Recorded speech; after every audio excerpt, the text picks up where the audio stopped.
Good evening, ladies and gentlemen. Welcome to Mel Sanders and Friends, a broadcast dedicated to the African American community to help uplift and enlighten and educate. With me today, I have two friends of mine and one online with us who I've known for quite a while, and we've worked together before.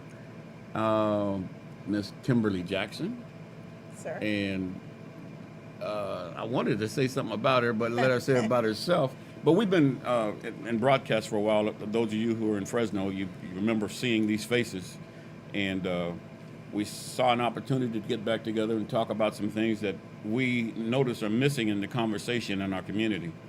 Along with Mr. Lawrence Cato, who was formerly the chair of the education component of our former broadcast. Then a special guest we had from time to time was Miss Paula Massey, who was the, I'll say, the reorganizer of the local NACP down in Hanford. And she's with us, and we're glad to have her with us today. This is the first broadcast, folks. Anything you guys would like to say on the first one to kind of break the ice, if you will? Anybody? Well, I would just like to say it's good to be with you and Cato both times. We always had a good time, and just I'm glad to be here, but it's sad because Wally's not here. Wally Porter, Harry Miller. Excuse me, I said Harry Miller. Woody Miller. Woody Miller. And Mark. Yeah, Mark Scalzo. Yes. Yeah. So just to think back when we were doing that many moons ago, it was a good time. So thank you for inviting me. I appreciate it. Okay, well, I hope you'll stick around and you won't get too busy. Life, happens and a lot of things go on. Of course it does, yes. By the way, you're a school teacher now, huh? That is correct. Credentialed school teacher. That is correct. What grade are you teaching now? This year I'll be teaching second grade at the Great Kirk School in Fresno. Yes. Oh, okay. Well, we're going to have some conversation about education, and I know it's going to be some interesting debate because once you become a part of a system, sometimes your viewpoint changes. Like, before we get to him, I'm just going to mention, like charter schools. It's not a favorite of yours, is it? We haven't spoken about that, so you don't know if that's true or not. I'm asking you now. Oh, I'm in favor of charter schools? Or not? It just depends on what charter school it is. Okay, yeah, that's going to be a heavy conversation. Well, I'm being honest. Okay, Mr. Cato, tell us about you and what you've been doing, partner. Oh, you were the first. Yeah. Tell us about your first. First. Well, I'm the first black state certified pest control field rep in the valley between, say, Modesto and Bakersfield. Mm-hmm. And then I'm the first black owner of a pest control company, say, from Bakersfield to Modesto once again. Well, congratulations there, old man. You finally made it, huh? 'Cause 40 I remember years. pushing you a long time ago yes, you did. about you starting your own. Start your own. Quit working for somebody else. Do your own. Yes, you did. Nah, you didn't want to do it. You were comfortable taking that check home. Well, it was that I wasn't opposed to the idea of I wasn't totally opposed to the idea of start my company.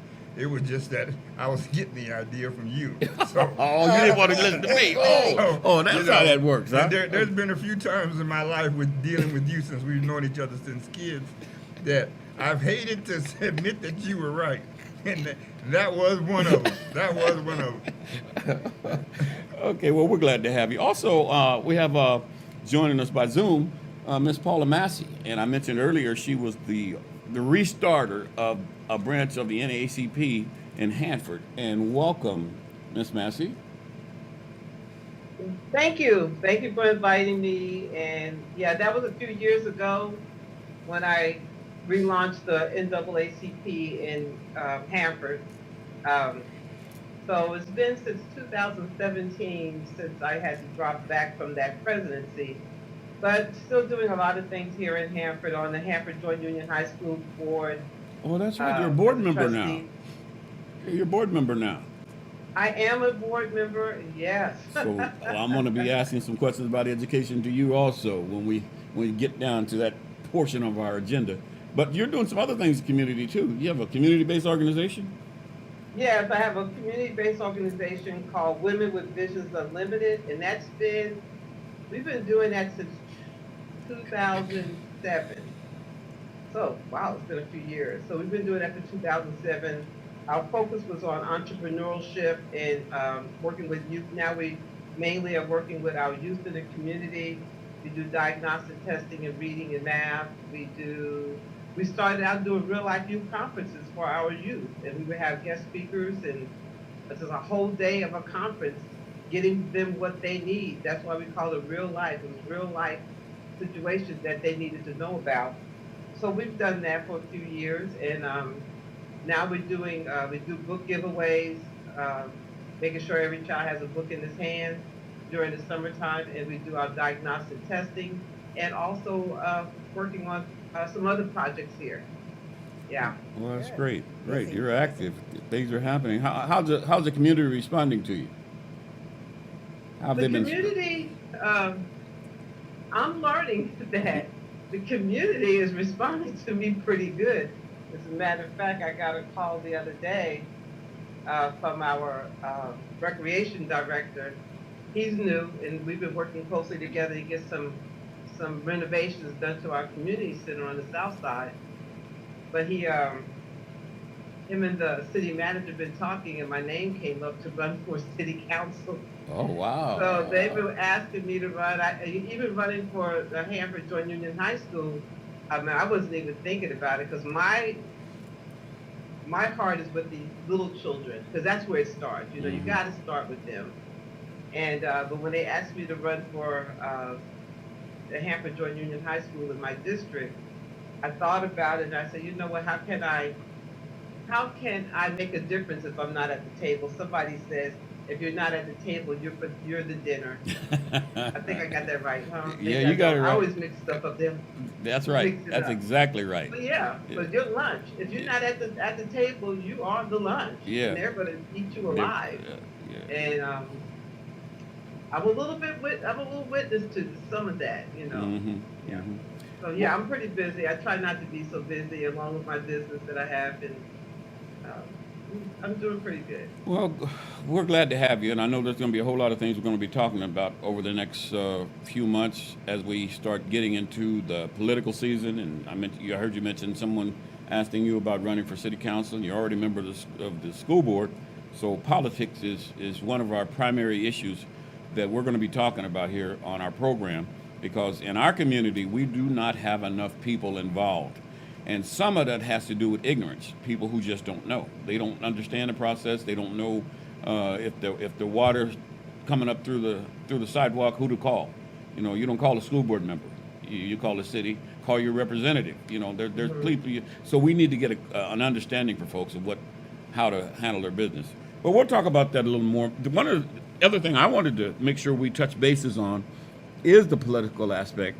And before we get there, I was thinking, you know, we got to educate people connected with education. Maybe we need to start there and maybe close with politics.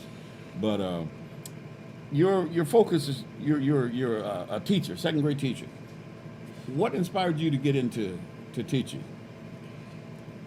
Oh, it was many things that inspired me to want to teach, but it was just really making a difference in my community and to be that person that parents and students can come to for assistance, and helping them determine effective strategies to assist them, not just in their educational needs, but their social and emotional needs too. Were you doing some of that before, though? Because I remember hearing about you at some teacher-parent meeting conferences or something like that, and you were giving them the blues. That's been a few years ago. I always had a love for early education. And so like Ms. Massey said, I too believe that early education is very important. So my focus is always infancy to 5 years old. And then just recently I did decide to go to the K-6 route. But early education is very important, and I think that parents are sometimes really fed up. They don't know who to go to, what type of system, what type of questions to ask, what type of strategies can be put in place, what type of goals. And so I really like to think that I play a vital, important piece in helping them get that assistance that they need. So, as it relates to you, Ms. Massey, what inspired you to get involved in, other than somebody just asking you to be on the school board? What did you learn? How long have you been there? How long have I been where? That's on the school board. Since January. I was just elected, Okay. and I served. I just served on in January, but I ran for city council in 2017. I Mhm. didn't get it, Mhm. and then I ran for the elementary school board. I didn't get it. And the lady who's been on that school board, she's been on there after this term. She'll be on there way over 20 years. And you know, I have an issue with that because it's in my district, and Johnny still can't read. Yeah. Okay. I sat in, I was going to school. I started going back to school so I could get my units so I could be a substitute teacher. And then when I had to do observation in the class, I knew there was something terribly wrong. Mhm. And I already knew there was because I homeschooled my children. Mhm. So what what started me to try to get into education is the fact that when I started homeschooling my children, I was going to the school, talking to them about certain things, um, get the help that I needed for my child, and they, oh, he's fine, he's fine. I said, no, no, no, no, he's not fine. Okay, he's coming home every day, and I have to teach him division. He's coming home every day. He could read, but he was spelling phonetically. That's not fine. Mhm. So I pulled him out of school, and I taught him. And the reason why he couldn't divide is because he couldn't multiply. Mm. Mm. So I realized that I had some work to do. And even with my oldest son, he was making some bad decisions, getting ready to go to high school. He was in junior high, getting ready to go to high school, and he was like, "Hey man, can you hold this Walkman for me?" Mhm. Yeah, I'll hold it for you. And to come to find it was stolen, and he had a whole lot of. I said, "You can't make the decisions, Wow. good decisions, that I'll make decisions for you." Uh, And every day he cried, but you know, it was good for us. It was good that we homeschooled. So that's the thing that. And then I was also I studied for child development. I had a degree in child development, so that was my first uh, thing with education, other than working in the church, you know, Sunday school and all that other kind of stuff, children's choir. So yeah. so let me ask you this: what is your goal as a board member in terms of how long you intend to stay and what impact you'd like to leave as a board member? Or have you had a chance to think about that much? Because you, like you said, you just got there in January. I think about it every day. I think about it every day. Um, recently, more recently than before, because you know it's a challenge being on the board. Um,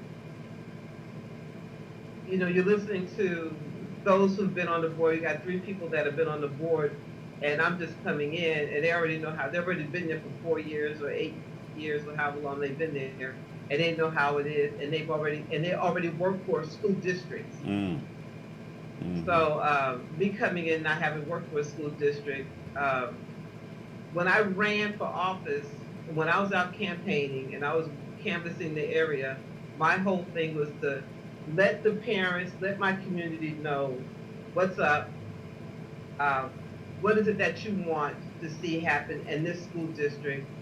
And one thing that we said is we're working with children to succeed. We're going to make sure that children succeed. And when I'm sitting on the school board and I'm sitting in these meetings and I'm looking at our students, especially on the South Side, that's not happening. That's really not happening. We're not making it. We're not putting out what we need to put to have these children succeed. And I was, like I said, I believe it starts with elementary school, and if we can't get it in elementary, let's look at junior high. We have a group of people called the ambassadors, and they're supposed to go into the community and reach at-risk families and give them some information, whatever's coming down the pike at the school district, and they don't get that information. These ambassadors go into these communities, whether it's churches or whatever they need to do, and get this information to the parents. Let them know this is what's happening. This is what you need to know. I don't think we have the right people at the helm to do this, or know how to go out and reach these parents. You're speaking about the ambassador team. Huh? Are you speaking about the ambassador team? Yeah, the ambassador team. Okay. Yeah. So I think that I would hope. I would Go hope you ahead. wouldn't be talking about your administration and your fellow board members, because they get to see this and you tell them that they're not qualified to serve. You may have some problems when you go to your next board meeting. But anyway, No, I'm just telling the truth. There's people there that are not. I'm not saying they're not qualified. They need to be trained. They need to be trained on how to go into the community. They need to know. They can't be afraid to approach or have materials in their hand or share this information. Our superintendent, he liked this program and he wants to see the ambassadors going in again, just like Kimberly was talking about. You know, parents don't know what to do or how to do it. And he's giving them this opportunity. Take this information from the school board information, and when we come to our school board meetings and you hear this, take it back to the parents, take it back to the community. so Kimberly, how much of that do you agree with? Is that pretty much on course? The things that she's mentioning in terms of challenges and parental involvement and awareness. Yes, it is. I mean, but everything starts with relationships. So, I mean, as your child's teacher, I need to try to form a relationship with you as their parent and then as the child. And by us forming a relationship and working together on meeting the needs socially, emotionally, and educationally of Johnny, and then we can put out strategies, then we can put out goals, and then sometimes we have to revisit those goals and revisit strategies, and then we might, then through my observation that I'm seeing that what's taking place in my classroom, I might need assistance. And that's me advocating for that child and his parents. They need help, and this is what they need help for, and then finding those resources to get those families help, to get those families the help they need. So it's not just me. It's a team of us all working together. Okay, that all sounds good. Well, But let's chop it up a bit and talk about the system itself and how do you navigate the system to make that happen? Because when you have a system that has a budget and has an idea where they want to go that may not meet the needs of the students, that could be a real challenge. Well, and that's why we need board members who are elected by individuals in our community who has the foresight to say this is the short-term plan, short-term goals of our district, and getting those people in place to help with the needs of our educators, our administrators, our children, our families. That, it's just like a ladder, and you need everything in its place. And sometimes you're gonna miss, you're gonna jump over, and some gonna fall. But you have to just keep, and it can be very taxing and very wearing. So let's bring Mr. Cato into the conversation because he's a former board member.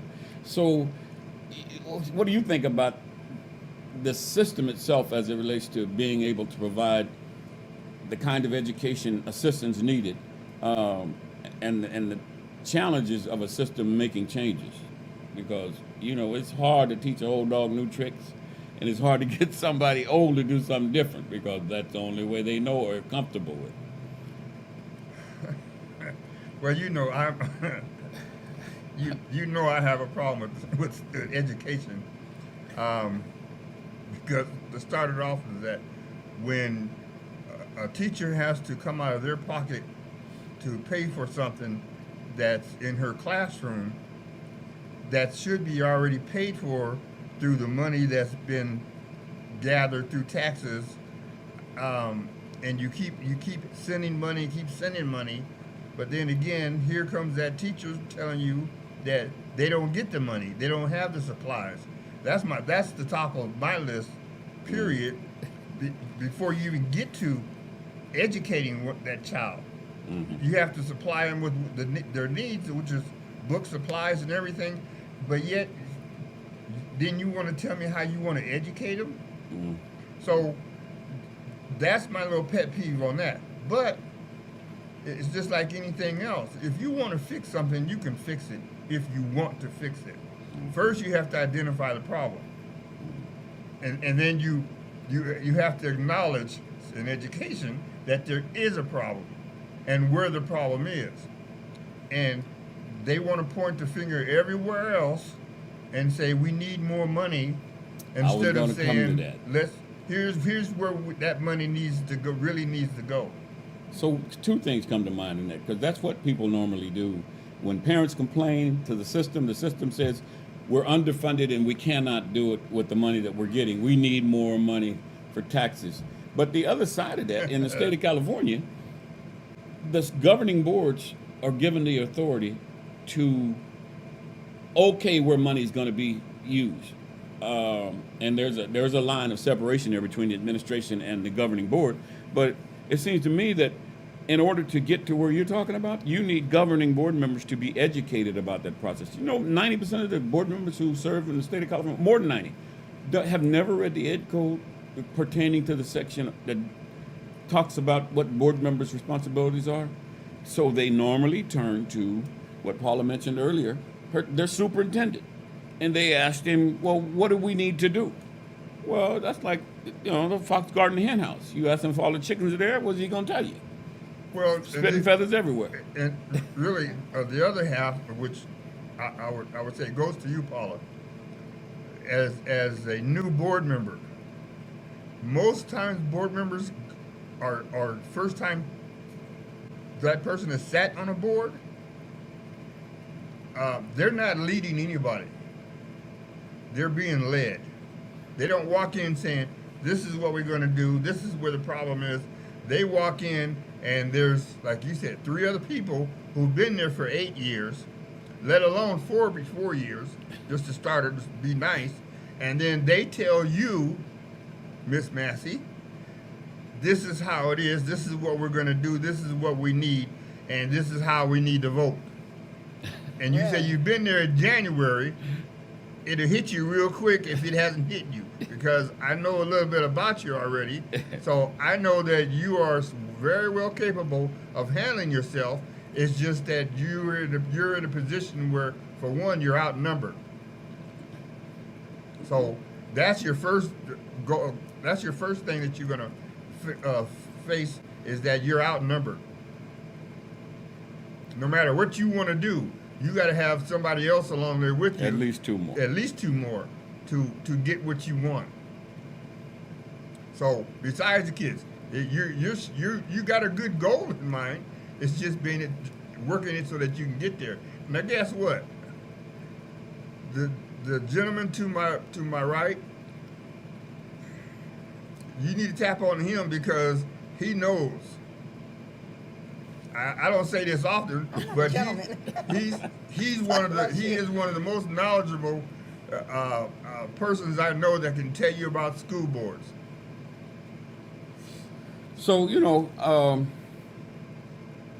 everything is connected to politics, and I guess in our future conversations, we'll make the connection to all of these pieces to how they can better serve our community and educate our community about how to use the process.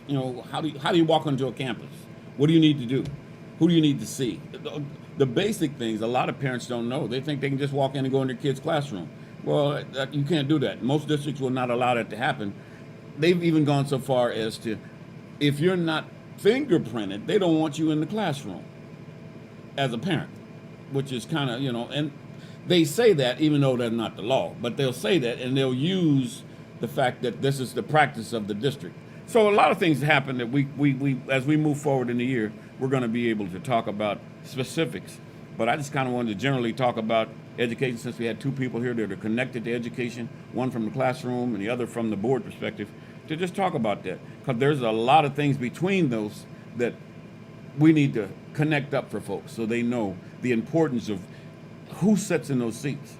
And if they're not committed to the people who kids come there every day and those folks vote for them, we got a problem, because they're going to be hoodwinked. You said it before. When you get there, you're guided. You're not leading. You're guided. They tell you this is how we've been doing it, and so you need to just, we'll get there. We'll give you some information in writing, and you read all it, and they bombard you with that. But one of the tricks I noticed too on school boards do, most of them, is if they have 2 meetings a month, they won't separate the meetings. They'll have a combination of everything that they do. In other words, if it's about finance and you want to talk about budget stuff and you want to drill down on that, you're not going to have the time to do that, because they're going to have some parents that are coming to see their kids get some recognition at the same time. And by the time the evening's over, most people are ready to go home, including board members. So That's when you have to make sure that the district understands we need to separate these things so we can really focus and get the best effort from our school board members. Because most of them, that's not a thought of theirs. We hire a superintendent, we pay you $200,000 or $300,000 a year. You should do that. But that's not what the head coach said. The responsibility for the oversight of that are school board members, people from your community. That's their job to look at and find out what needs to happen. And for the 5 or 7 of those, to develop a plan that all of them have input on. Not just take the superintendent's plan, because he's going to do what's best for him. Oh, by the way, his buddies. That's what happened to that other money you got in the budget. He hired a couple more of his buddies for that. So if you're not aware of how that works, by the time you figure it out, it'll be 4 years down the road. And Well, I have a question for Cato. So when Cato just said that, you have to have the other votes to go with you, for instance. So at the same time, if an individual does not, if their vote, they know their vote is not gonna go the way the board wants it to go, they still should vote for the best of their district. yeah, So go ahead, Mr. Cato. No. So what does that mean? Like you were like, oh. Well, no. You're right. You have to vote your conscience. Is what I was going to say. You have to follow, in your best judgment, how you should vote, regardless of whether or not you're going to be in the minority Right. or the right. majority. You should do Right, that. right. But as in all things, it's politics. So there's give and take.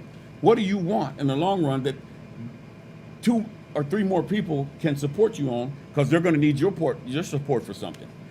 It doesn't happen as much in school districts as it does in city council, board of supervisors, the assembly, the senate, those kind of places. Right. They do a lot more of that, but it's possible to do it at the school board level. Right. And leveraging your vote to get something that you need for your community is the thing to do.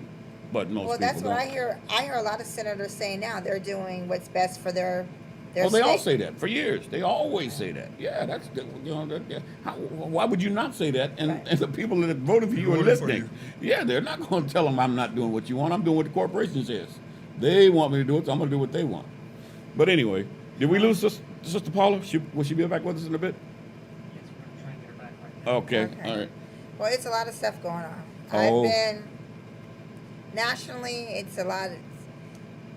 Yeah, you did tell me you wanted to talk about some politics. Okay, so we put education for the next show. We'll talk some more about it. But let's go to politics. What did you want to Well, no, bring I'm just up? bombarded by all the literature, all the text messages I've been getting about the recall efforts to recall Oh, for the Governor- Newsom? yeah. to recall. So what do you think about that? I don't think he should be recalled. Why not? Well, I think, in my personal opinion, I believe that Governor Newsom did a great job with what he was dealing with, the resources, the history. Okay, name 2 things that he did a great job with. Well, I believe that he did a. Is this a setup for something else? No, I'm just asking. Because most people can't do that. They'll tell you they like them because they got a D behind their name or R behind their name, Oh, and they okay. just like them for that reason. Okay. So I'm just asking Oh, you okay. to kind of drill down as to why you think he's done a good job, Well, I did. even in the midst of the pandemic. Pandemic, right? And a lot of that had to do my feelings on why he should keep his position is because of his dealing with the pandemic. I believe it was a very hard call to make to basically shut down our economy, but it was something that had to be done. And I do like that it was before we had the tiers. I didn't really like that, But once we had the tier levels and orange and purple, I thought that was very easy and able to see what your county was in and how you would go about being able to care for your family. You're a school teacher, right? Yes. Okay. I just wanted to. When you start talking about the colors and the tiers, I said, well, who Oh. would be? Well, Yeah, school no, I teacher. mean, no, I thought that was really good. And I did like how California was helping with rental assistance. I do like the fact that the $600, and I was one of those families who didn't get it, or that California offered $600 for families for assistance. Just a lot of different things. I just think it was a really very taxing, troublesome time that our state has been in, and I believe that he showed really good leadership, in my opinion. And so I'm voting no on the recall. Okay, well, what about you, Brother Cato? What's your feelings about the recall effort, since it did qualify, and they do, they have, I think they've set a date for the, Yeah, I think Yeah, it's, the date September. is set. yeah, is it October or November? That was November. Yeah, I think it is November. Oh, okay, all right. Well, it tells you how close I've been following it, yeah. Oh, the ballots should be coming. It was just, that's just political. I mean, I don't think it had anything to do with so much with how he ran California. I think really it was because he was a Democrat and they saw a way to get him out. I mean, that's a war that goes on from the time he says I do until the time he leaves office, is how do we get him out of here? And this was an opportunity for them. Look how bad he did and how he ran this situation with COVID. They used that as the ground force for putting up this petition. Right, Nothing else really Right. stuck. They even went as far as saying, well, he put a restriction in place. It was stay at home, and he's out Right. having dinner Right. at I was a gonna restaurant. ask you Wait a about minute. that. That's as weak as you. Okay, he's a governor. Okay, did you say that about the president? He wasn't at home. right. He was. right, He still had duties and stuff that he had to attend to. So give the man a break. Right. Okay, well, Ms. Paula, I know you were away for a moment. We were talking about the recall effort. Where do you stand on it? Yeah. Well, I think they need to leave the man alone. And You hear me? yeah, Yeah. we can hear you. And is that because he's a Democrat? Is No, that your it's reason? not because he's a Democrat. Forget the Democrat and forget the Republican. Nancy Pelosi, she's sitting up in her beauty shop, Right. having her hair done, nails done, or whatever she was having done. Trump did whatever. Every people were just doing what they wanted to do. So he went to a lunch and a dinner. I think it's a Okay. party, right? He apologized. I see this recall because of the stupid people that are going to be trying to run in his place. Wow. Because if those Those are pretty people strong get words. in, look at you got Caitlyn Jenner, you got all these people that try to run, put their names in the ballot to run for office, governor. We go and we go. I'm serious. Let him go in, do what he needs to do, finish out his term, and let's see where we are right now. But this recall election is costing us as taxpayers Yes. millions of dollars. Mm-hmm. Millions of dollars. I was at a Democratic committee meeting the other night, and I was just taking notes. They asked me to come, so I go. And it's costing the state $276 million. $276 million to run this recall election. And for Kings County, our cost is $515,000 because of all the things that we have to do in place to get this done. And the ballots are going to be out the week of the August 16th. Okay, so we don't have a lot of time. And matter of fact, I was on a call today with a young lady who's in Home Guard in their own little water district, and they were trying to get in touch with them so they could have a polling place there. And I'm glad I called. I'm glad she made some phone calls, and they're going to have their polling place because that's one area that I don't want to see them not voting. Well, let me ask you, in Kings County, isn't everybody going to get a ballot mailed to them? Yeah. Everybody's going to get a mail-in ballot. Right. Everybody's going to get So a mail-in why ballot. would you need a polling place? Huh? That's a cost that they could omit if you don't have a poll. If there's no need for a polling place, if they give you an envelope that's already prepaid, why would you need a polling place? They could save the county a lot of money. Because not Well, everybody because knows some their people ballots. just like to go drop stuff in the Right. box. Well, yeah, they may like it, but guess what?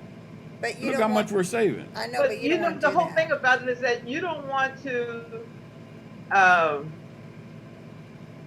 The thing is that you want people to whether they mail it in or whether they drop it in the box.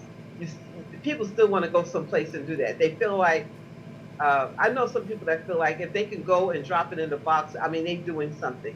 They can mail it in. Right. But even in my community, at our elections office, Kings County Elections Office, even though there's a drop box right outside the government center, people still want to go inside to the elections office and turn their ballot in there. They just want to be like, hey, I'm here. Okay, well, let's ask Mr. Fiscal Conservative what he thinks about that whole thing of having polling locations in the neighborhoods. I don't know why you asked me. Cause you're cheap, and I want to know if you want to spend any money. No, as well, opposed to just having people mail them back in. I understand, and I agree with what Paul is saying, but see, you got to remember, me and you go back to when those ballots, that mail-in ballots, was first done. Period. In Fresno, Kern, I don't care what county, Kings County, between Fresno and Modesto, and you really, I believe it was even from Bakersfield to Sacramento that it was ever done. So you're talking about two people that know the history of absentee ballot, Right. as it was called. Yeah. It's now it's mail-in ballot. Right. Everything gets changed to make it more acceptable. That's all it was. Same thing. Nothing's changed. So even on that note of turning in a ballot, if that's what it takes, then that's what it takes. Have it available. Mm-hmm. Have the box available. People drop it in. It's not like you in Texas where you got one, as I believe it's for the whole state. Texas. Yeah. Texas is the largest state. Yeah, they have In- for that in the particular, the union. largest county So- in Texas. so- Yeah, they got one. Now, that's another subject, but that tells you what was going on there. If I got to make you drive 400 miles just before you drop off your ballot, and it wasn't like put it in the mail. This is put it in this ballot box, And we close at 5. and we can move the box when we get ready. So anyway, So don't start something, Mr. Sanders. So Mel, so you're, for the record, you're wrong. It's important for everyone to have access to a ballot box, really. even in a recall election, right? Yeah. That's what we're saying. My point was cost effective. Right. That's all I was talking about. I understand tradition, but sometimes you have to break tradition in order to get. And what you did, you made it easier by everybody having a ballot mailed to them. It's easy now. You don't have to. You get it weeks before the election. Well, no, it's I think easy. you only get a ballot if you request a ballot. No, that was the point. Everybody gets it. You got at your last election, you got a ballot mailed to your house. Right. Now, if you wanted to take it down and put it in a box, you could. I did but that. why? When you have it right, you just put a stamp on it. You never have to leave your I house. know, but I like to go to the election board office. Yeah, and you want drop- that little tag on you and can all that. and you can track But your you ballot. know what, Mel? I understand what you're saying, that the cost of it, we can't so much think about the cost of it. We need to educate the people why it's just important to vote. Yeah. Whether you take it in or whether you mail it in. Right, So That- let's not think about the cost. right. Let's Think about get them accurate. That get should them be the primary involved in focus. knowing I understand why that. to vote, Yeah. how to vote, and who to vote for. when you should vote, and then let them also know at the end where you can vote. Yes. But we can't get the cart before the horse. It's gonna tumble over. They ain't gonna go nowhere. Yeah. So you know what? When I found out that it was $515,000 that's going to cost Kings County, I'm like, whoa. But there was over 8,000. They got more signatures to recall him than that actually needed. There was like 10,000 signatures, and In then there your were county? so many that were No, in In general. her county. No, It was more than 10,000. So the qualified was 2 million, like almost over 2 million 8,000 signatures. qualified. I think she's talking about Kings County that they okay. had there. But yeah. Well, the only successful recall is when it was Gray Davis, right? He was the only one that I can Right. think of Yeah, that in was recent recalled. history. In recent right, history, right? yes. So, from what I'm thinking, South, Orange County, all those areas, it's going to be really tough, to run the tables, to recall. Recalling? Yeah. Yeah, I think it's going to be an exercise in futility, but that's something that he touched on earlier. It's an opportunity for the Republican Party to throw mud and see what sticks. and see if there's a, I just think, I don't know. and I'm Of course, neither a anything can Democrat happen. nor We saw that. Republican. I'm just going for the guy who can give me the best deal for my people. That's what I'm for. I don't care what your party is. So, you know, and I wish that the Democratic Party would get wiser and start going after the bigger pool of people. I know the Republican Party has an agenda that they pretty much have had for the longest, and they're not going to be too much flexing from that. But the Democrats promised to be the big tent, and yet there's more people outside the tent who would be attracted to something that the Democrats have put together, but they don't go after, because to me they're as one coin with two sides. You didn't like that, huh? No, I'm not even going to have you get on me. I mean, I consider myself a moderate Democrat, and yes, I do believe that there was a lot more we can do to include more individuals, more thinking, more younger thinking, more out of the box thinking. You know. Yeah, but then you got to split the pie more. The more people that a prime example in Georgia. This is my thinking on this. When they needed to get those 2 Senate seats, they made a promise, and Joe Biden came out and said it. If you folks will get these people elected, we're going to get you that stimulus money. Right. And Joe and Jimmy and Sally and Sue, who never voted before, who kept hearing this over and over again, said, we're going to test it out, because I don't believe voting counts. So I'll do it this time to see if it's done, but I don't believe it. And it came true. Right. They got that stimulus money. But that's politics in period. When you're in politics and you're running for an office, I don't care from local up to president, you have to have something that's promising something to the people. And you got look at it. It's always been a slogan. Right. I don't care which president you go with. The good deal. I don't care what it is. Yes, we can. Yes, I hope we can. Yeah. Jesse Jackson, I want a can. Yeah. I don't care what it is. You have to throw that slogan out there and you make a good one, and the people run with it. But those same slogans can hurt you, right? I mean, like you got like George Herbert Bush with like no more taxes. That wasn't a slogan. He got caught up in a speech, and it came back to bite him because of what he said. Okay. See, just those 3 words is what killed him. That's politics. That's politics anyway. They're always waiting on the as they say, the shoe to drop. They're just waiting on you to make a mistake. That was his mistake. That's the only thing that got him. If anything else really wouldn't have got him out. They came back to bite him. You said no more taxes, and he raised taxes. And then he raised taxes. Yeah. That's what got him. That was it. Oh, they didn't forget money. If it involves money, that's the key. Well, right that's there. the point I was making about the Democratic Party not wanting to share the pie with the crowd that's outside the room, because there's 2 to 3 times more people outside the room that participate in the Democratic Party process. And the only way you're going to get them is they want something for them, which is what everybody else wants. When you think corporations and lobbyists go to those politicians, they take their checkbooks and say, look, you need $2 million for your campaign? I only can give you $1.5 million, but I know where you can get the other $500,000. I think what has been working for the Democrats, and to me, I really believe that it started with the Obama administration. He ran a campaign that nobody had ever ran. Guess what? The social media. That's Right. what got him elected. You going on everybody's face. Who cares? Everybody carries a phone. If your phone is blowing up, and they went down as far as to the degree of what age do I want to hit? Now, it wasn't that I hit an 18-year-old. They were after a 14, 13-year-old, because guess what? Where's his mom and daddy? Are you voting?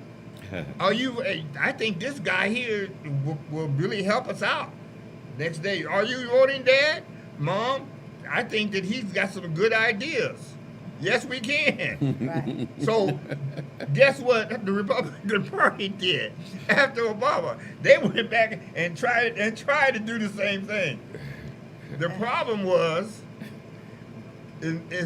I guess you say the delivery. Had the wrong horse. It was more like like the Englishman. That's how it came across. Yes, you can. Well, okay, I understand where you're going, but you're not presenting it right. That's the only thing that hurt them. They did a lot. But they only copied because they saw that it worked. So that's how things go. Politics is politics. It's what works. If it works, stick with it. If it doesn't, find something that will. All right. Well, I'm of the opinion that we have a lot of work to do as it relates to the African American community to educate them about the process, how it works, the importance of how you get your local representatives to respond to you and to get what you need, how to partner up with other folks who may have common interests so we build a bigger pool to move an agenda. So those are the kind of things that I'm thinking in the future we're going to be talking about to and bringing some other folks aboard that have that same ideology to see if we can make that happen. Because I don't know. I got a question. I got a statement for a comment to Miss Paula. Yes. I got a question and then a comment. Help me out, Mel. I don't read mine. So you're on the school board. Yes. Who runs the school district? Who runs the school district? Yes. Who We runs? run the school. Who? We run the school district. Who is But we? Who is we? But huh? Who The is school we? Board. The Oh. trustees. Oh, so it's not the superintendent. No, but I'll tell you this. He has a lot of influence over those people that are on the school board.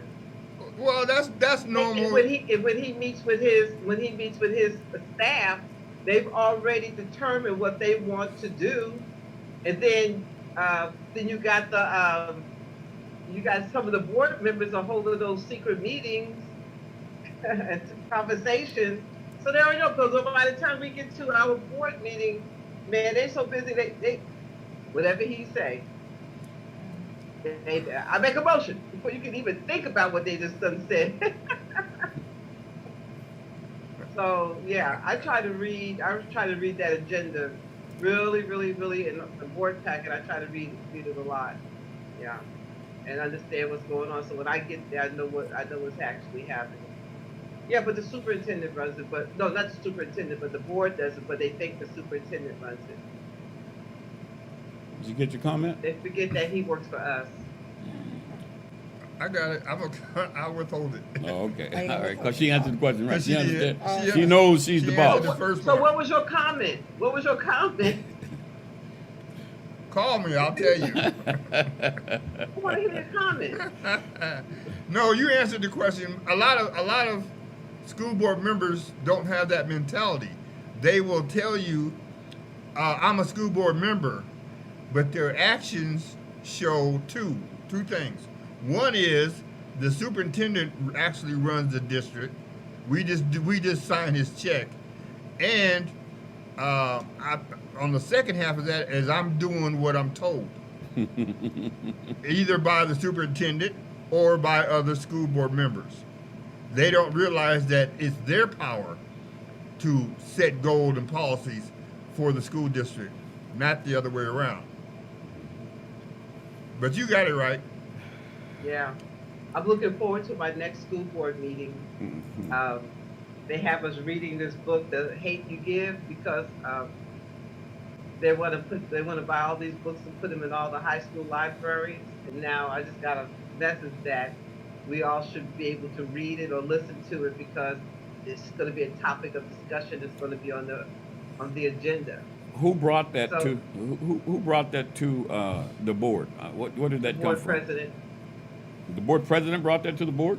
She brought that to me, and I guess they put them, because she said that she had some comments. People were giving her comments about it, and they want to have they think there should be a discussion before the board meeting. And I asked, I said, are you calling for a special meeting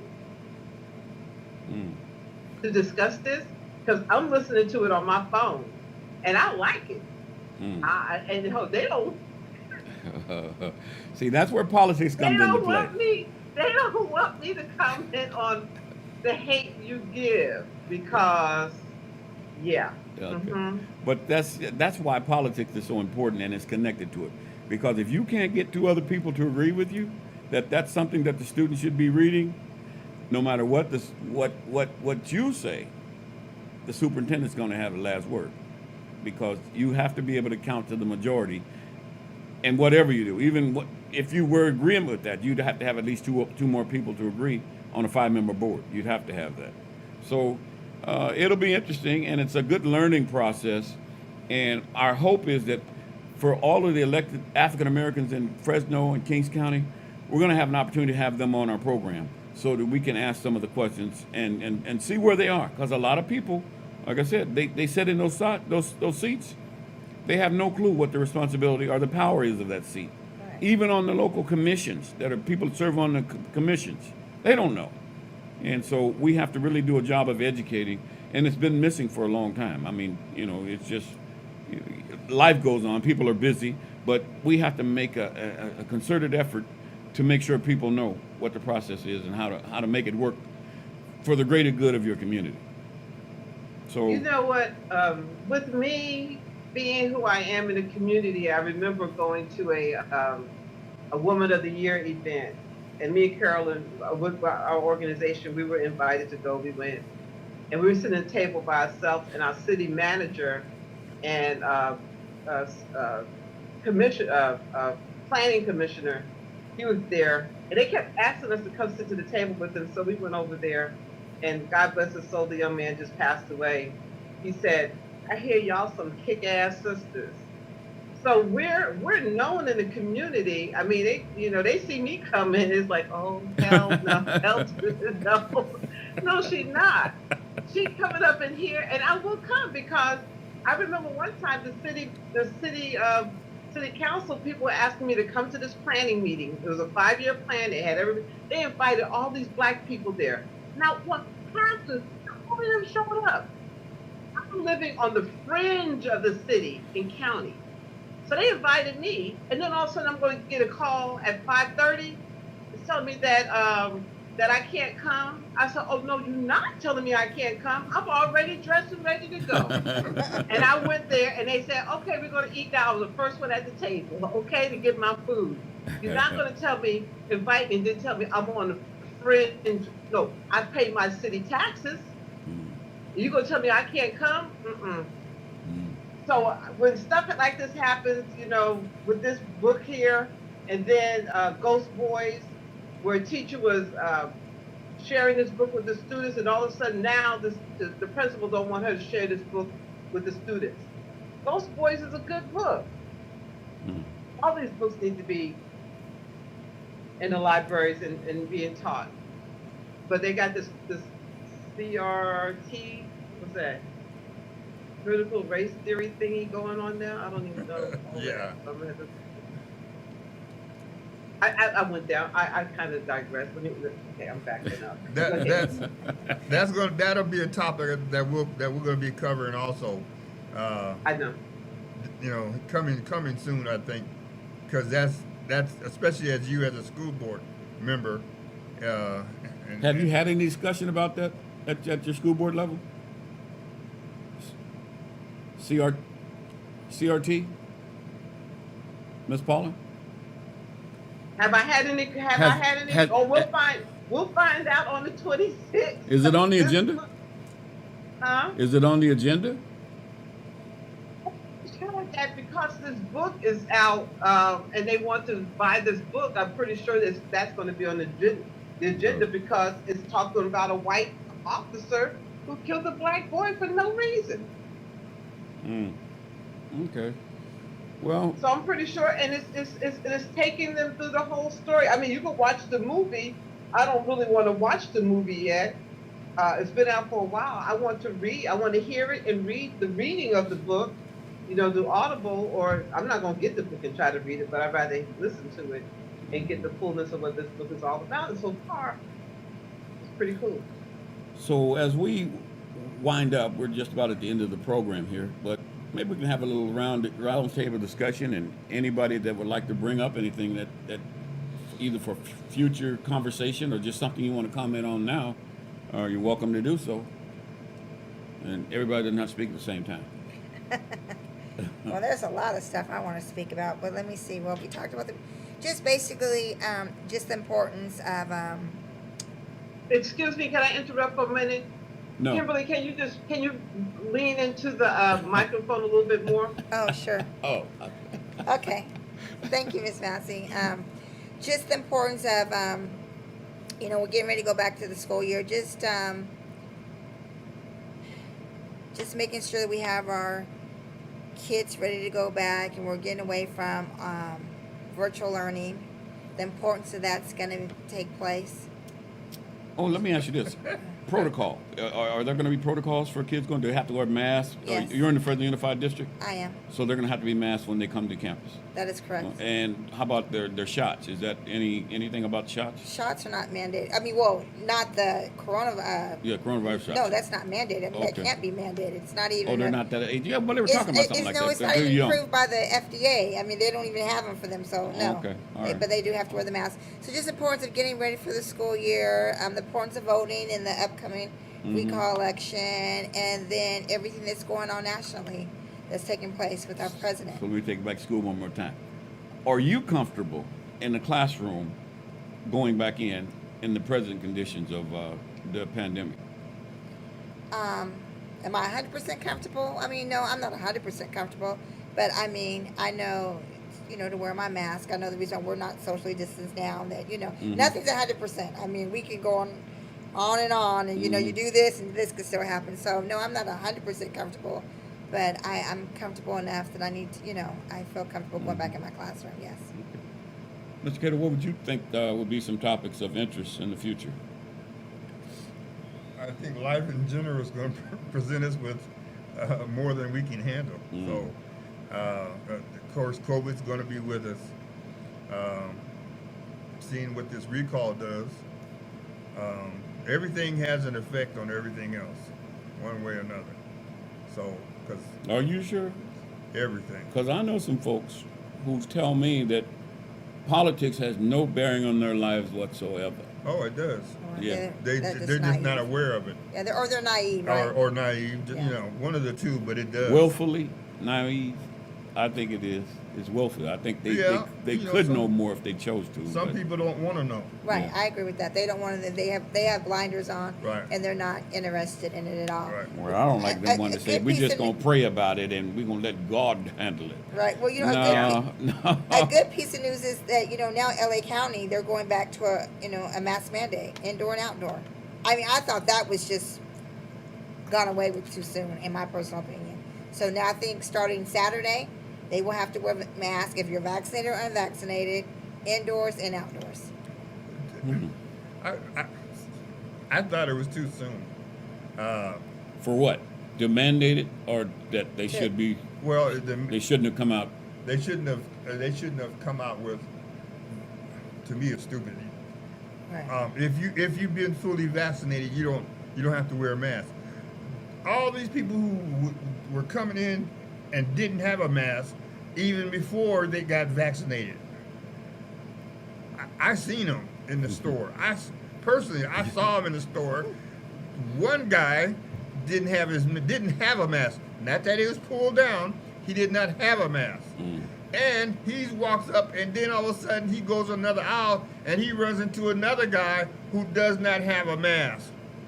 They apparently hadn't seen each other for a long time, because you can tell they're hugging each other. Wait a minute, where both of y'all been? Right. So that was, to me, and then I would see people trying to get into the store, and they didn't want to have to wear a mask. They hadn't been vaccinated, so then you said, oh, you don't. If you have, how do you know they don't? They didn't want to wear a mask anyway. Now you let them in the door with a choice of if you have been fully The vaccinated. honor system. Right. Right. They wasn't honest in the first gate when it came down to putting on your mask. Period. Well, like I said, I thought it was too soon, and so now LA County, they're back starting Saturday at 12 o'clock, I believe. All residents, vaccinated, unvaccinated, indoors and outdoors. Fresno should have did, and I believe you should have done the same thing. To me, it's too soon. Now we're all going to get proven down the road, but I believe it was just too soon to let this thing go, and then all of a sudden you act like COVID is over. It's not over. There's people still catching it. I know personally. I know personally. I know. I know personally. I know.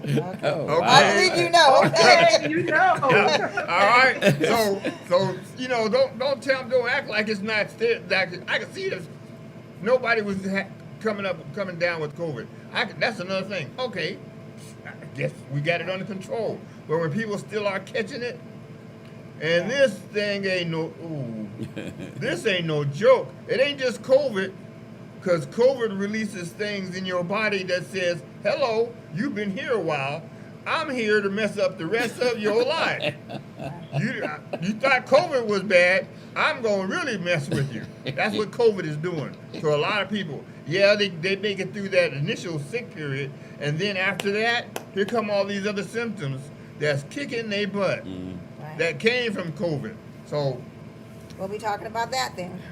Okay, Miss Paula, anything you think we should be talking about in future meetings here at the table, at the round table? You know, you were talking about people, about the politics, and politics don't touch them. And, you know, I'm with a group of people that we meet every Thursday. I told them I wasn't going to be on the call this time.